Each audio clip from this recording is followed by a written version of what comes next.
Nous sommes réunis aujourd'hui en conseil d'administration pour justement faire la situation du secteur du BTP.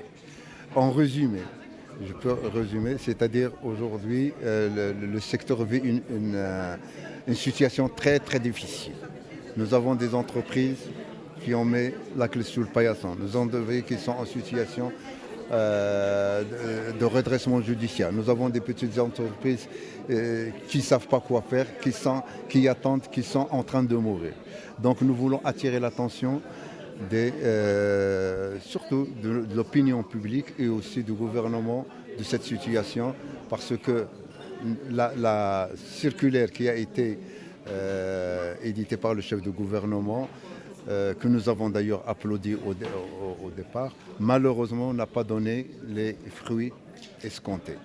Donc nous demandons au chef de gouvernement, au gouvernement, de prolonger la durée de cette circulaire pour elle et de la revoir et de l'amender si c'est possible, de telle façon surtout tenir compte en ce qui concerne l'équilibre financier des marchés. Qu'est-ce que j'appelle l'équilibre financier des marchés? C'est-à-dire qu'on tient compte des révisions des prix adaptées, parce que nous avons des marchés qui sont ce qu'on appelle des marchés qui sont fermes, qui n'ont pas de révision de prix. Nous avons des marchés dont les révisions des prix sont plafonnées et nous demandons qu'ils soient et nous avons effectivement actuellement aussi des révisions de prix qui ne sont pas adaptées à des marchés qui sont en cours d'exécution et nous demandons que ça soit pris en compte. Les doléances de la fédération sont de 3 points. Le premier, c'est que la règle de la révision des prix soit actualisée, parce que c'est une règle qui date depuis 1987, il n'a jamais été actualisée. Et puis, on constate aujourd'hui, surtout avec la flambée des prix, que cette règle ne couvre pas les pertes colossales que les entreprises sont en train de subir.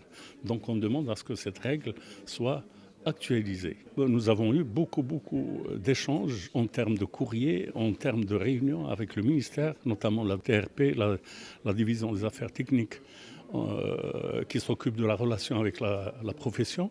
Et malheureusement, jusqu'à la date d'aujourd'hui, moi-même, en tant que président de l'AMR, l'Association marocaine des routes, j'ai fait un écrit après une réunion avec la DAT, j'ai fait un écrit où je donne des formules après s'être concerté avec plusieurs entreprises et traité des cas réels.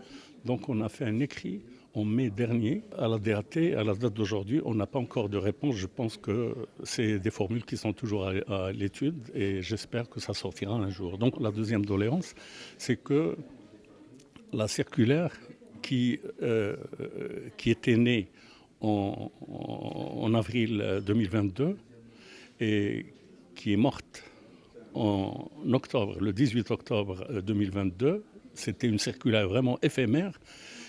Et elle est morte alors que les raisons qui ont donné sa naissance, qui ont donné lieu à sa naissance, sont toujours là. La flambée des prix, elle est toujours là. Comme je vous ai dit, le prix du bitume a augmenté en 1 an et demi. Il est passé il a pratiquement doublé. On est passé de 4 000 dirhams la tonne à 8 000 dirhams la tonne. Le gasoil, le fuel, etc. Et ça, c'est des pertes colossales que subissent les entreprises. La troisième doléance, qui n'est pas des moindres, et ça, je réitère ma demande, c'est qu'on demande à l'État la possibilité d'une aide pour le gasoil, notamment pour les entreprises de terrassement, parce qu'ils utilisent beaucoup de gasoil. Toutes les entreprises routières, en fait. Pourquoi on le demande? Parce que l'État a déjà fait l'effort avec les transporteurs, à juste titre d'ailleurs. Ils ont eu gain de cause, à juste titre. Et dans d'autres pays, le gasoil, pour que l'État aide les entreprises, il met à leur disposition un gasoil qui coûte moins cher de 36%. Vous pouvez le vérifier en France par exemple. C'est ce qu'on appelle le GNR, le gasoil non routier, et qui est mis à la disposition des entreprises 36% moins cher que le gasoil vendu pour le commun des mortels. Madame, si un nombre de départements ont appliqué et facilement cette circulaire, il n'y a pas de raison que les autres ne l'appliquent pas. Donc Je ne veux pas les accuser de quoi que ce soit, mais c'est une circulaire qui est facilement applicable pour les entreprises et par les maîtres d'ouvrage. Pour suivre toute l'actualité d'EcoActu.ma, inscrivez-vous sur notre chaîne YouTube et rejoignez notre communauté sur Facebook et sur les autres réseaux sociaux.